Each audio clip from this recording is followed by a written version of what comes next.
since we are embarking on yet another holiday season, I wanted to take the time out and make a video, especially for my kids. This is actually for them specifically because since a lot of the people that are on the same algorithm as I am know that we have, in fact, been lied to about everything under the sun. So I wanted to take the time out to go over things like why the church hijacked pagan traditions. And that includes Christmas and Easter and all the fun ones. So, so I wanted to go ahead and read what it is that I came up with, or I found. And also, before I go any further, I'm going to have to just put this out there and say that if you're uncomfortable with any of this information, then evidently it's not your time to acquire this kind of knowledge. And I mean, there's one thing to be said about truth, and I love the fact that you can only hide it for so long, because it'll always surface. Eventually it will come to light. The truth will come to light. So I'm going to start off with, so why the church hijacked pagan solstice traditions. 1, because pagan traditions held power, natural, cultural, emotional, and communal power. Pagan celebrations weren't random rituals. They were tied to the solar cycles, tied to the earth's rhythms, tied to the harvest, fertility, life, death, rebirth, tied to movement of the skies, tied to the divine feminine and masculine equally. These traditions created a stable communities, strong cultural identity, deep connection to nature, spiritual sovereignty without a priest class. People didn't need a middleman to experience the sacred, and that was a threat. Let's see, number 2, the church couldn't destroy the traditions, so they absorbed them. Rome learned something from conquering dozens of cultures. You can't erase a people's traditions, but you can hijack them, rename them, and claim them.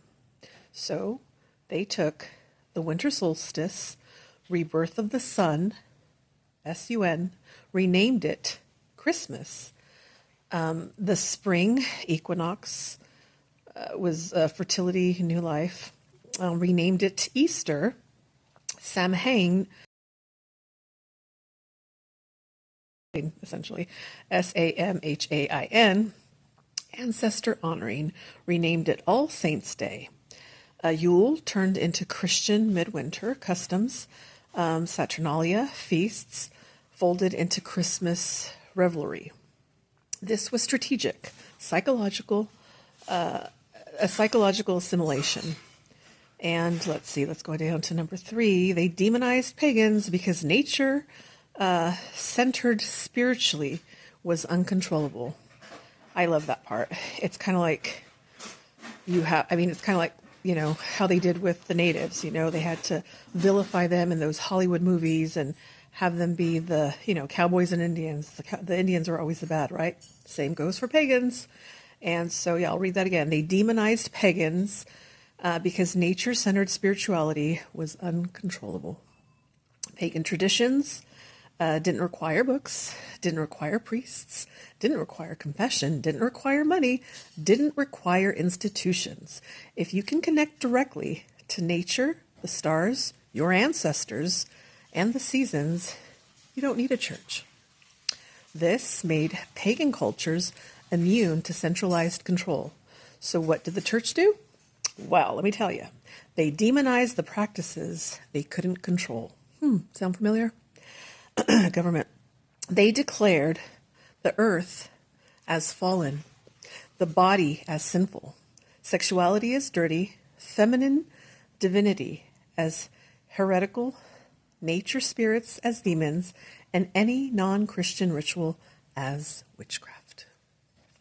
This wasn't morality, this was politics and domination. Number 4, The demonization was specifically aimed at the divine feminine.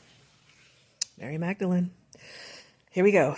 Pagan and pre-Christian traditions all shared a core theme. The feminine was sacred. The earth was sacred. The cycles were sacred. That had to be dismantled for the patriarchy to rise.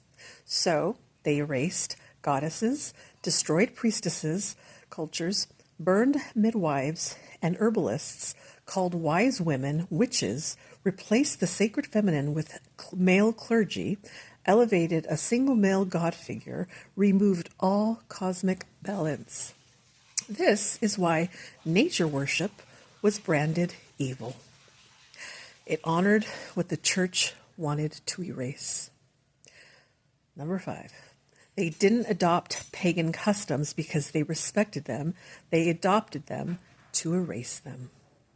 By cloning the traditions and changing the names, the church ensured the old ways would fade, the old meanings would be forgotten, and the people would associate ancient customs with Christianity instead of nature.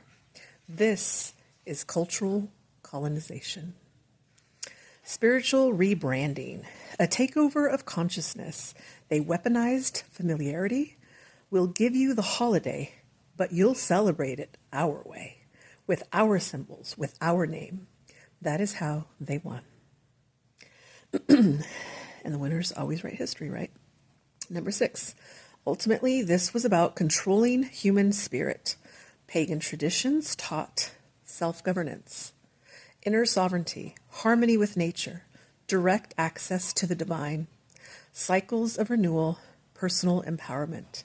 Christianity, the institutional version, not Yeshua's actual teachings, taught obedience, guilt, fear of hell, original sin, dependence on clergy, separation from the divine, salvation through authority.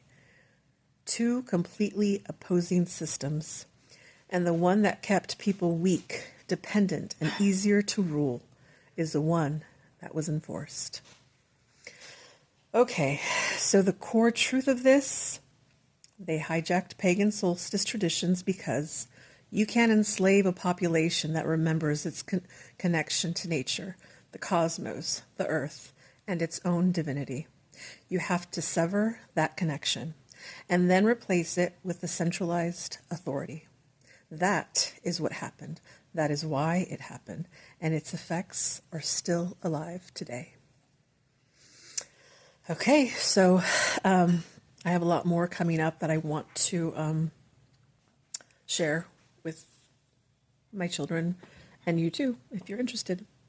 Okay, so that's all I have for now, and here's to truth, and gosh, these are some good times, man.